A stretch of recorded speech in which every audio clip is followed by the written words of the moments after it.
health agenda in our newsrooms and in our news media organizations.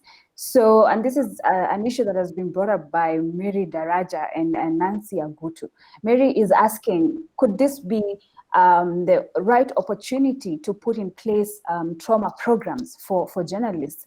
And Nancy is also talking about something that I'm sure, Professor Lukoye, you have witnessed this in your profession, about this stigmatization. So she says, Nancy says that some journalists who have mental health issues have been dismissed from work, and this makes those who have other similar issues shy away from reporting. You sort of hide it because you don't want to be branded as crazy. So what are your thoughts on that?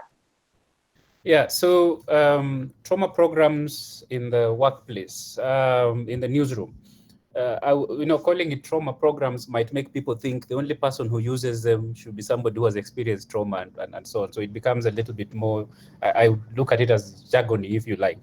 I would support every news organization having some mental health support program of some kind, so that somebody knows when I'm feeling a little overwhelmed, there's a place I will go to and speak to someone confidentially and be able, to recharge and get back to my usual self, and go back to work without this reflecting on my record that I'm the one who uses this service, without reflecting on my record that I said that I'm being stressed by my editor, and so on and so forth. So a structured program at the workplace, some people call them employee assistance programs, if you like, is very important, especially for journalists because of the kinds of things that they go through.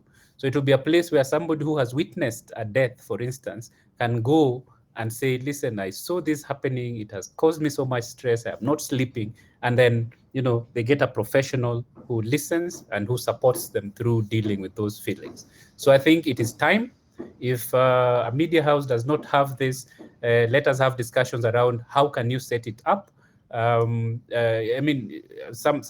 media houses or some employers might think it will take huge amounts of money for us to set this up. Not necessarily. It can even be a linkage to a service provider that is used occasionally or something like that. But you need an arrangement that allows your workers to go to a place and unwind and remove this stress that is affecting them. For journalists who are being dismissed because of mental illness, this is a societal problem. Our society looks at mental illness as a weakness. They look at it as an inability